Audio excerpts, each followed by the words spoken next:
हाय everyone, myself Bhavna, welcome Sunny coaching classes. अगर आप Punjab university Chandigarh से कोई कोर्स करना चाहते हो तो उसमें जो एंट्रेंस है PU CET UG, उसमें कौन कौन से सब्जेक्ट्स आते हैं और क्वेश्चन पेपर का जो स्ट्रक्चर है वो क्या है, किस सब्जेक्ट से कितने क्वेश्चंस आएंगे, कितने नंबर का क्वेश्चन होगा, कितना टाइम मिलेगा, तो वो आप देख लो। पहले तो आप जो भी कोर्स लेना चाहते हो उसमें आप अपनी एलिजिबिलिटी चेक कर लो। उसके लिए अलग अलग वीडियोस इसी चैनल पे हैं। तो मान लो कि आपने वो देख लिया, अब आप जो भी है आपके सब्जेक्ट कॉम्बिनेशन उसके साथ अप्लाई आपने सेलेक्ट कर लिया है, तो कौन कौन से सब्जेक्ट्स में से कितने कितने क्वेश्चंस आएंगे, तो आइए जान लेते हैं। तो आगे बढ़ते हैं। जो सेंटर है पेपर का वो क्या बनेगा, PU CET UG कहाँ कहाँ हो सकता है? चंडीगढ़, लुधियाना, श्री मुक्तसर साहिब एंड होशियारपुर, ये जगह में पेपर होगा। और जो एडमिशन्स हैं वो एंट्रेंस टेस्ट के बेसिस पर ही होती हैं। तो कोई भी जना ये ना सोचना कि हमारे बोर्ड्स में है ना इतने परसेंट नंबर आए थे या बोर्ड्स में इतने परसेंट आ चुके हैं तो हम कहीं डायरेक्टली एलिजिबल हो गए इसके लिए, तो ऐसा नहीं है। एंट्रेंस टेस्ट के बेसिस पर ही एडमिशन्स होती हैं। हम जान लेते हैं कि जो क्वेश्चन पेपर आएगा उसका स्ट्रक्चर क्या रहेगा, कौन कौन से सब्जेक्ट्स हैं और उसमें से कितने कितने क्वेश्चंस आएंगे, कितनी कितनी टाइम लिमिट जो है वो आपको मिलेगी। अब हम उस सेक्शन की तरफ मूव करते हैं। हाँ जी, तो प्रोस्पेक्टस में आपको मेंशन्ड है कि अगर आप पेपर देते हो तो जो सब्जेक्ट कॉम्बिनेशंस पॉसिबल हैं वो क्या क्या हैं। पहला, जो अगर आप नॉन मेडिकल स्टूडेंट हो तो मैथ्स रहेगा, तो पेपर 1 मैथ्स का नंबर ऑफ क्वेश्चंस हैं 60 क्वेश्चंस आपको आने हैं। Marks allotted to each question 2 marks का एक क्वेश्चन होगा, टोटल 120 मार्क्स बन गए और 70 मिनट्स आपको ये पेपर करने के लिए मिलेंगे। ऐसे ही फिजिक्स में भी सेम 60 क्वेश्चंस आने हैं, 120 मार्क्स का है और 70 मिनट्स मिलेंगे। सेम फिजिक्स में भी 60 क्वेश्चंस आने हैं, 120 मार्क्स का है, 70 मिनट्स मिलेंगे। सेम अगर आप मेडिकल हो तो बायो में भी 60 क्वेश्चंस आएंगे, 120 मार्क्स का है और 70 मिनट्स मिलेंगे। तो ईच सब्जेक्ट को मतलब कि 60 क्वेश्चंस आने हैं, 120 मार्क्स होंगे और 70 मिनट्स मिलेंगे। ये ईच सब्जेक्ट में है। ऐसे ही फिजिक्स, केमिस्ट्री, मैथ्स आप वाले हो सकते हो, फिजिक्स, केमिस्ट्री, बायो वाले आप हो सकते हो। तो जो भी आपका सब्जेक्ट कॉम्बिनेशन है आप इसी हिसाब से प्रिपेयर्ड रहना। और आपको प्रोस्पेक्टस में यही मेंशन है कि जो पेपर है वो चंडीगढ़, लुधियाना, मुक्तसर या होशियारपुर में सेंटर बनेगा और पेपर आपका होएगा 11 मई को। ये आपको बार बार प्रोस्पेक्टस में मेंशन कर रहे हैं, तो याद रखना। फिर आपका जो डाउट होता है कि पेपर किस लैंग्वेज में आएगा, इंग्लिश में। इंग्लिश नहीं आनी पेपर में, पर पेपर का जो लिखा होगा वो इंग्लिश है कि हिंदी है। क्वेश्चंस जो हैं फिजिक्स, केमिस्ट्री, मैथ्स के या फिजिक्स, केमिस्ट्री, बायो के जो क्वेश्चंस प्रिंटेड होंगे वो सिर्फ इंग्लिश में आपको मेंशन कर रहे हैं। Medium of examination shall be English only. तो कईयों को डाउट था कि क्या हिंदी में भी होगा, ऐसा नहीं है, सिर्फ इंग्लिश में ही होगा। OMR शीट पे ये पेपर होगा। अगर आप सोच रहे हो कि ऑनलाइन है तो ऐसा नहीं, आपको सेंटर बनेगा, वहां पे आपको OMR शीट दी जाएगी, क्वेश्चन पेपर की बुकलेट दी जाएगी। OMR शीट में एक क्वेश्चन की जैसे 4 ऑप्शंस गिवन है, आपको उसमें से जो भी ऑप्शन सही लगेगी आप उसको सर्कल आउट करोगे और बस फिर वैसे आप फिल करते जाओगे।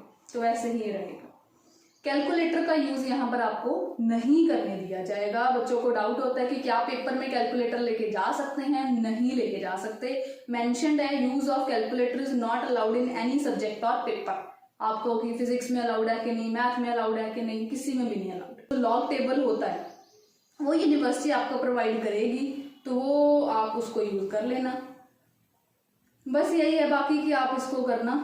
और 1/4 नेगेटिव मार्किंग है, तो अगर आपका कोई क्वेश्चन गलत हो जाता है तो उसके मार्क्स डिडक्ट होंगे।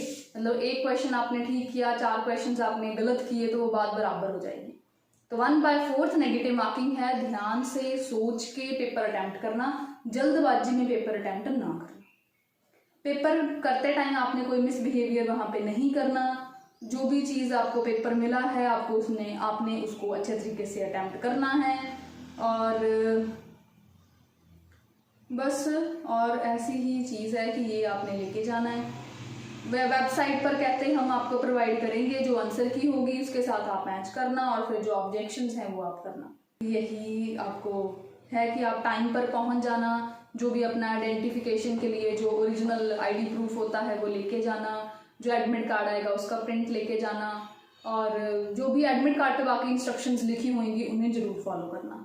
नेक्स्ट है कि सीट्स का रिजर्वेशन कैसे है, कितने % सीट्स जो हैं वो दी जाती हैं। अगर हम जनरल बात करें, हम कोर्स वाइज बात नहीं कर रहे कि उस कोर्स में इतनी सीट्स हैं, हम बात कर रहे हैं कि जनरल कोई भी आपका कोर्स है उसमें जो भी सीट्स हैं उसमें से कितने % सीट्स किस कैटेगरी की। तो आपको प्रोस्पेक्टस में मेंशन्ड है गाइडलाइन, जनरल, रिजर्व्ड और एडिशनल सीट्स या जो भी हैं उनके लिए। तो सीट्स का पैटर्न ये रहेगा कि 53.5% सीट्स हर एक कोर्स में वो जनरल कैटेगरी की होंगी। 46.5% सीट्स को उन्होंने फर्दर ऐसे डिवाइड कर लिया। 15% सीट्स एससी की हो गई, शेड्यूल्ड कास्ट की। 7.5% एसटी की हो गई, शेड्यूल्ड ट्राइब्स की। और 5% सीट्स हो गई बैकवर्ड जो क्लास है बीसी की वो। तो उसी के हिसाब से अच्छा, आप अप्लाई करते टाइम याद रखना आपकी जो भी कैटेगरी है आप उसी कैटेगरी में अप्लाई करना, तभी आप इस जो कैटेगरी का बेनिफिट है वो आप ले पाओ। तो वो है। बाकी डिसेबिलिटीज के हिसाब से उन्होंने अलग अलग मेंशन किया हुआ है कि ये कुछ रहेगा। कुछ एडिशनल सीट्स भी हैं, जैसे कि वार्ड ऑफ कश्मीरी माइग्रेंट्स के लिए, कश्मीरी पंडित के लिए, कश्मीरी हिंदू फैमिलीज के लिए, और permanent disabled of Kargil war के, या 1 girl child out of the only 2 girl children. 2 additional seats for rural area students के लिए, 1 additional seat for border area student, additional seat for youth festival, additional seat for transgender, 2 seats for orphan children. तो ऐसे कुछ additional seats भी हैं। बाकी NRI students के लिए इंफॉर्मेशन मेंशन करी हुई है प्रोस्पेक्टस में, वो उन्हें रीड आउट कर सकते हैं। यूनिवर्सिटी में जो मेरिट लिस्ट है वो किस बेसिस पे बनती है, तो अगर आप ये एंट्रेंस टेस्ट देते हो तो उसके कितने % आपकी वेटेज रहेगी और आपके बोर्ड की कितने % वेटेज रहेगी। तो प्रोस्पेक्टस में साफ साफ आपको मेंशन्ड है कि 75% जो वेटेज है वो एंट्रेंस टेस्ट की है, और जो रिमेनिंग 25% वेटेज है वो आपके बोर्ड एग्जाम का जो रिजल्ट आएगा उसकी है, और जो फाइनल मेरिट लिस्ट बनी है वो इन दोनों को जोड़ के बनेगी। प्रोस्पेक्टस में मेंशन्ड है कि weightage for admission to BSc honours under the framework of honours school system. तो चलो मतलब आपने बीएससी करनी है किसी में भी, तो आपके क्वालिफाइंग एग्जामिनेशन मतलब +2 10+2 जो भी आपका बोर्ड के नंबर आएंगे उसके 25% वेटेज है, और जो आपका PU CT UG जो आप एंट्रेंस टेस्ट दोगे उसकी 75% वेटेज है। तो अगर आप सोच रहे हो कि हमारे बोर्ड्स में पेपर बहुत अच्छे गए हैं, हम 90%, 80%, 100% भी बोर्ड्स में स्कोर कर लेंगे, तो सिर्फ बोर्ड्स के नंबर पे बेसिस पे हमें हमारा डिजायर्ड कोर्स बी फार्मेसी मिल जाएगा, या BSc मैथ्स, या BSc किसी सब्जेक्ट में फिजिक्स, केमिस्ट्री, बॉटनी, जूलॉजी वगैरह में मिल जाएगा। तो ऐसा नहीं, बोर्ड के नंबर काउंट होंगे, उसके ऊपर 25% वेटेज है। जो 75% वेटेज है वो एंट्रेंस टेस्ट की है। एंट्रेंस टेस्ट देना जरूरी है, बिना एंट्रेंस टेस्ट के सीधी +2 बोर्ड के बेसिस पे एडमिशन नहीं होते। जो भी आपके बोर्ड में नंबर आएंगे वो हाँ ठीक है आपके स्कोर को अपलिफ्ट जरूर करेगा, बट जो मेन आपका स्कोर बनना है वो एंट्रेंस टेस्ट के बेसिस पे बनना है। तो तैयारी जो है वो अब आप मेन जोरों शोरों के साथ एंट्रेंस टेस्ट की शुरू करो। OMR शीट की फिलिंग बाकी आपने ध्यान से करनी है, क्योंकि OMR शीट जो है वो बिल्कुल मेन होती है, और OMR शीट जो आपकी आंसर शीट है बेसिकली, और उस पर आपने किसी किस्म का कोई मार्क नहीं लगाना, वो जैसा है साफ सुथरा बिल्कुल वैसा होना चाहिए। ये नहीं कि आपने उसको फट जाए या उस पर आप कुछ सॉल्व करने लग जाओ या कुछ ऐसा, तो वो आपको अलाउड नहीं है। पेपर अपना शांति से अटेम्प्ट करना, जितना आता होगा उतना ही अटेम्प्ट करना। ये मत सोचना कि हाँ है ना हम रह गए या ये हो गया वो हो गया। आपको जो जो टाइम अलॉटेड है अलग अलग होंगे, जैसे पहले एक सब्जेक्ट का हो गया, फिर दूसरे सब्जेक्ट का पेपर है, फिर तीसरे सब्जेक्ट का पेपर है, थोड़ी बहुत ड्यूरेशन इसमें गैप जो है वो दिया होता है। इकट्ठे ये 3 घंटे का पेपर नहीं होता, अलग अलग ही होता है। बताया हुआ है आपको टाइमिंग्स, स्टार्टिंग में मैंने बताई थी कि वो वाला पेपर इस टाइम पे होना, वो वाला इस टाइम पे होना। तो जो जो भी आप करना चाहते हो आप कर लो, है ना। आप PCM भी चालू करना चाहते हो, आप PCM करना चाहते हो, PCB करना चाहते हो, या कोई एक सब्जेक्ट करना चाहते हो अपने कोर्स के हिसाब से एलिजिबिलिटी देख के, तो आप वो कर सकते हो, आपकी इच्छा है। अभी भी टाइम में आप अभी भी इसकी तैयारी कर सकते हो। स्टिल अगर आप करना चाहो, आपके पास सफिशिएंट टाइम है, आप शुरू से अपनी प्रेपरेशन शुरू करो, और बिल्कुल आप बेसिक लेवल से तैयारी शुरू करके एडवांस लेवल तक जाओ। जो आपका डाउट है कि क्या PU में सिर्फ नीट के जैसे NCERT पोर्शन आएगा कि आउट ऑफ NCERT भी आएगा, तो मैं बता दूं आउट ऑफ NCERT पोर्शन भी आता है। आप इस भुलेखे में ना रहना कि सिर्फ NCERT करके ही हम कहीं है ना अचीव कर लेंगे, तो ऐसा नहीं है। पेपर में मोस्ट ऑफ क्वेश्चंस जो है वो आउट ऑफ NCERT देखने को मिल जाते हैं। तो आपके जो जो भी सब्जेक्ट्स हैं आप उसी हिसाब से अपनी प्रेपरेशन स्टार्ट कर लेना। फुल सिलेबस जो है वो आपको तैयारी करनी चाहिए। वीकली आपको टेस्ट भी कंडक्ट करने चाहिए अपने आपके, और मॉक टेस्ट करना यहाँ पर बहुत ज़्यादा जरूरी है। प्रीवियस ईयर क्वेश्चंस को रखना और उसके हिसाब से सारी तैयारी करना इज मस्ट, और साथ में थ्योरी करके क्वेश्चंस करना बहुत इंपॉर्टेंट है, और वो भी एमसीक्यू क्वेश्चंस। पेपर सारा आपका एमसीक्यू वाला है, ऑब्जेक्टिव पेपर है। आप ये ना सोचो कि हमें 2 मार्क्स 5 मार्क्स के क्वेश्चंस होंगे, हम कुछ लिखेंगे बोर्ड एग्जाम्स की तरह, ऐसा नहीं है। थ्योरेटिकल पेपर नहीं है, ऑब्जेक्टिव पेपर है। आपको सारा ऑब्जेक्टिव फॉर्म एमसीक्यू वाली फॉर्म में ही पेपर अटेम्प्ट करना है। ओएमआर की शीट की प्रैक्टिस जरूर पहले करके जाना, क्योंकि कई बार क्या होता है, एक आधा क्वेश्चन अगर आप गलत फिल कर देते हो तो पूरी की पूरी रो गलत हो जाती है और आपके मार्क्स सारे नेगेटिव में चले जाते हैं। पेपर ईमानदारी से उतना ही करके आना जितना आपको आता हुआ। पेपर में कोई गेस करना, तुक्का करना वाला कोई स्कोप नहीं है। नेगेटिव में मार्क्स चले जाएंगे, 0 आप हो जाओगे, कोई फायदा नहीं। जितने आते हैं उतने कराना, ठीक है। नहीं आता होगा, कम आता होगा तो कम कराना, पर ये ना सोचना कि मैं थोड़ी और कर दूं, थोड़ी खाली लग रही है शीट, जो बच्चों की मेंटालिटी होती है आप उसमें ना पढ़ना। जितना जितना आता होगा उतना उतना अच्छे तरीके से कर लेंगे। सनी कोचिंग क्लासेस में स्पेशल बैचेस अवेलेबल हैं पीयू सीईटी यूजी की प्रेपरेशन के लिए। आपके पास मेडिकल होगा तो फिजिक्स केमिस्ट्री बायो पढ़ाएंगे, नॉन मेडिकल होगा तो फिजिक्स केमिस्ट्री मैथ्स पढ़ाएंगे, और फुल सिलेबस का कवरेज आपको रहेगा।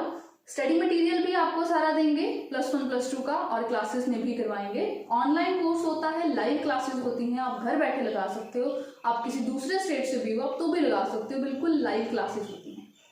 डेली की क्लासेस होती हैं इसमें, क्योंकि पीयू का पेपर जैसे पहले है बाकी एग्जाम्स के कंपैरेटिवली, तो उसी हिसाब से सारा करवाएंगे। और वीकली टेस्ट सीरीज चलेगी, हर मंडे टेस्ट हुआ करेगा। बाकी डेली इसमें क्लासेस चलेंगी टिल द पीयू एग्जाम, और बाकी एडमिशन तक आपको पूरा गाइड किया जाएगा कि अब आपका ये रिजल्ट आया है तो आपको कौन सा वाला कोर्स अब प्रेफर करना चाहिए। और आपको सारा कुछ बेसिक से स्टार्ट किया जाएगा। आपको कोई डाउट है आप क्लासेस में भी पूछ सकते हैं, out of class time WhatsApp पे भी मैसेज करके अपने टीचर्स को पूछ सकते हैं। लाइव क्लासेस हैं टोटली, वीकली टेस्ट सीरीज भी है, और एंड पे फुल सिलेबस के मॉक टेस्ट भी हैं। जो मॉक टेस्ट है वो बिल्कुल उसी लेवल के हैं जैसा कि पेपर है। उससे क्या होता है, आपको सारा आइडिया हो जाता है कि अच्छा हमारा यहाँ पे इतना स्कोर है तो हमारा इन फ्यूचर एग्जाम में इतना स्कोर रहेगा। तो उस चीज का बहुत ज्यादा बेनिफिट है आपको कि अगर सेम लेवल के क्वेश्चंस की प्रैक्टिस करी होगी तो पेपर बिल्कुल यूनिक नहीं लगेगा, क्योंकि वो करना यहाँ पर जरूरी है, राइट। टाइम जो है वो लिमिटेड है, उसमें अगर आप फुल के चक्कर में बैठ गए तो जो मेन चीज है वो रह जाएगी, जिसकी वेटेज ज्यादा है वो छूट जाएगा, और बाकी की चीजें आप पढ़ते रह जाओगे। तो जिस चीज की वेटेज ज्यादा है, जो ज्यादा स्कोरिंग है, उस चीज पे ध्यान दो। जिस तरह के क्वेश्चंस आते हैं वो टीचर्स स्टूडेंट्स को क्लासेस में बताते रहते हैं। बाकी स्टडी मटेरियल सारा बाकी उसी हिसाब से है। मॉक टेस्ट स्पेसिफिकली एग्जाम के लेवल को रिप्रेजेंट कर रहे होते हैं, वैसे ही टाइम लिमिट, वैसे ही नंबर ऑफ क्वेश्चंस, तो एग्जैक्ट आइडिया हो जाता है कि हाँ इतने टाइम में इतने क्वेश्चंस करने हैं तो मेरे से ऐसे हो जाएंगे। फुल सिलेबस की प्रेपरेशन जो है वो आपको करवाएंगे। ऑनलाइन क्लासेस होती हैं लाइव, 1 to 1 आपको डाउट क्लियरेंस जो है व्हाट्सएप पे वो आप पूछ पाएंगे, और भी आपका कुछ क्वेरी होगी तो हम सॉल्व करेंगे। आप हमें इस नंबर पर कॉल करके हमारे कोर्स की बाकी की डिटेल्स जान सकते हैं। और कोई डाउट रह गया है तो कमेंट बॉक्स में पूछ लो। इस वीडियो को लाइक करो, चैनल को सब्सक्राइब करो, और इस चैनल पे और भी कई सारी वीडियोस हैं कोर्सेज के वाइज, आप उन्हें देख लो। और कोई डाउट रह गया है तो कमेंट में पूछ लो। आप हमें इंस्टाग्राम एंड फेसबुक पर भी फॉलो कर सकते हैं। जो भी अपडेट्स आती हैं हम ऐसे अपने चैनल पे रेगुलरली पोस्ट करते रहते हैं। Thank you so much for watching the video. Share among your friends. Bye bye, good luck, thank you.